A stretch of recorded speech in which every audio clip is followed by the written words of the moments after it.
is not a woven basket. It's a 320-ton Komatsu Haulpak 930E, currently the largest truck in the mining industry, though probably not for long.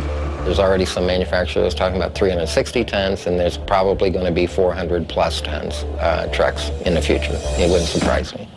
Clearly, this is not your typical pickup. A man can walk underneath this vehicle without even bending over.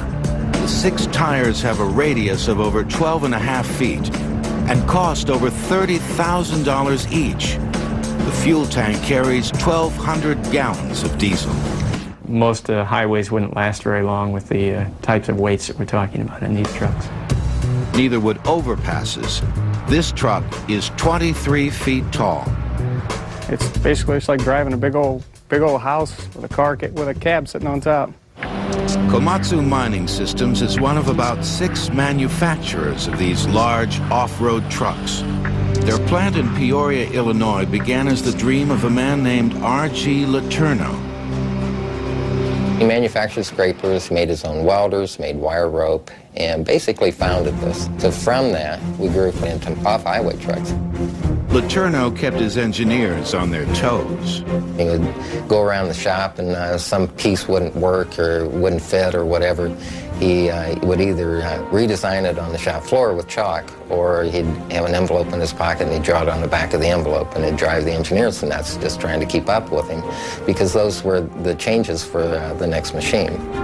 Letourneau's first Haulpak truck was a 32-ton vehicle designed for use at mine sites, hauling giant boulders, tons of earth, or mounds of coal.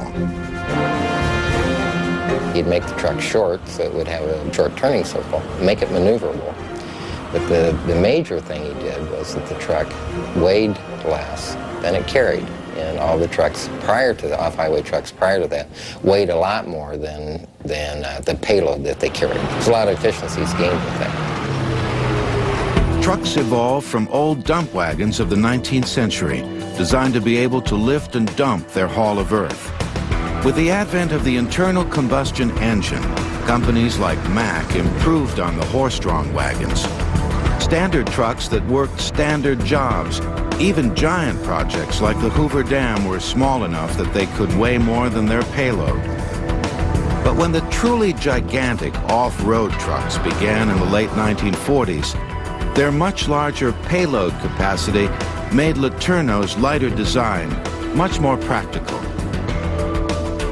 After Letourneau retired, the company passed through many hands, including ultimately Komatsu, which now builds a vehicle with 10 times the hauling capacity of Letourneau's first Haulpak. Things have changed since the days of blueprints on the back of envelopes. I supervise 6 other engineers, and we're responsible for the design of the hydraulic systems on the trucks, as well as the brake systems, brake application systems, and final drive design for the large electric trucks. The largest trucks are powered partly by diesel engines and partly by electricity generated by the vehicle itself. The diesel engine is connected to electrical generators.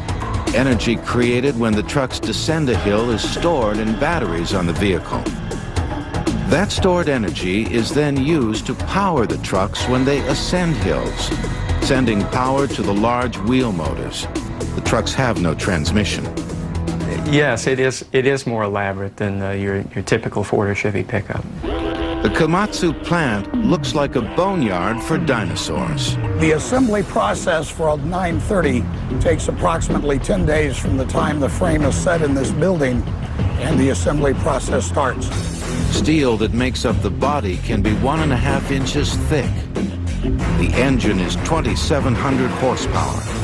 The truck reaches a top speed of about 45 miles an hour. The volume of the bed is roughly 200 cubic yards. The vehicle is 27 feet wide and 50 feet long. Once the assembled truck is tested, it has to be disassembled and transported to the job site. Typically ships by rail, requiring 3 rail cars to ship the wheels, the truck itself, and its components, but that does not include the bed of the truck. Once on site, the trucks are in continuous use, 3 shifts a day, 365 days a year for the life of the vehicle, which is estimated at 15 years or more. That's around 100,000 hours of driving. Mines must really work the trucks to show a profit. A truck the size of the 930 costs over $2 million. The name of the game in producing efficiently is asset utilization. When a customer, such as a large mine, buys a fleet of equipment, they're making a substantial capital investment, and they have to get every ounce of production out of that investment that they can get. These trucks are used in all kinds of mines, from coal to gold, but they are most commonly used in open-pit copper mines. Having 8 or 10 giant haul packs is cheaper and more efficient than having 40 or 50 smaller vehicles. In other words, it's more economically efficient to move ore with larger and larger machines. And in an industry with a poor environmental reputation, these trucks produce less emissions per ton than smaller trucks and take fewer trips. The trucks are sized to match the shovels that do the actual digging on site, with optimum truck size being 4 passes or swings of the shovel per load. That's as much as 80 tons per shovelful. Big trucks like these have to be accommodated with special wide roads. It costs a lot of money in a mine to build a road for the trucks. They're changing all the time because they're making the mine wider all the time. So they have to keep the roads up, and it's a big cost for them to do that. And if you're driving a regular-sized vehicle, you have to watch out, because up in the driver's seat of a 930, the blind spot is enormous. There are numerous incidents of pickup trucks being run over in mines by these trucks, and I will tell you, in a 320-ton truck, you can run over a pickup truck and not know it. For now, the 930 is at the top of the heap for big trucks, literally towering over every other truck in the industry.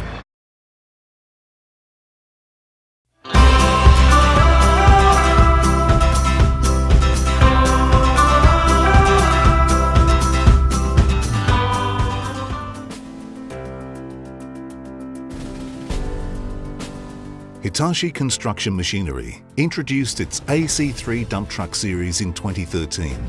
Utilizing our in-house technologies, the range includes the 180-ton class EH3500 AC3, the 220-ton class EH4000 AC3, and the 300-ton class EH5000 AC3. All Hitachi's AC3 series dump trucks are fitted with Hitachi's unique drive control system, consisting of slip-slide control, pitch control, and side skid control. The Hitachi drive control system offers better performance and increased controllability. Slip-slide situations can occur when one side of the rear tyres lose traction and start to spin, when both tyres are spinning, or when both tyres are locked due to excessive rear braking force. Utilizing speed sensors located on each side of the front and rear wheels, the Hitachi drive control system determines the speed differential of the wheels. This information is transmitted to the control unit, which in turn adjusts the torque to the wheel motors, assisting the truck to regain traction. Pitching can occur during braking, when the truck is brought to a complete stop, and when driving through potholes or over uneven ground. It results from downward force causing the front suspension to dip and rise, creating a pitching type motion.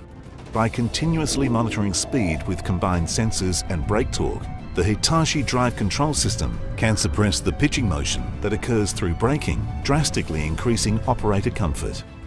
When a truck crosses a pothole or drives over an uneven surface, pitching of the truck will occur due to increased pressure on the front suspension and the rear suspension compensating, giving a rebound effect. The Hitachi drive control system monitors acceleration, wheel speed, and suspension pressures from all 4 struts. When a sudden increase in the front strut pressure is detected, the Hitachi drive control system adjusts the wheel motor torque to counter the pitching motion whilst the truck is in motion. Side skid occurs when the front or rear tires of the truck lose grip whilst turning. The resulting effect causes the truck to either understeer or oversteer. Utilizing speed sensors, steering angle sensors, lateral acceleration, and yaw rate sensors, the Hitachi drive control system minimizes the occurrence of both understeering and oversteering. During an understeer event, the Hitachi drive control system signals the rear wheel motors to reduce traction torque, allowing the front wheels to regain traction rather than being pushed through the turn. When the truck is oversteering, the Hitachi control system signals the outer rear wheel motor to reduce the traction torque, allowing the truck to overcome the inward torque created by the rear wheels losing traction. Hitachi, offering better performance and increased controllability. Hitachi Construction Machinery, developing advanced technology that is redefining what is possible.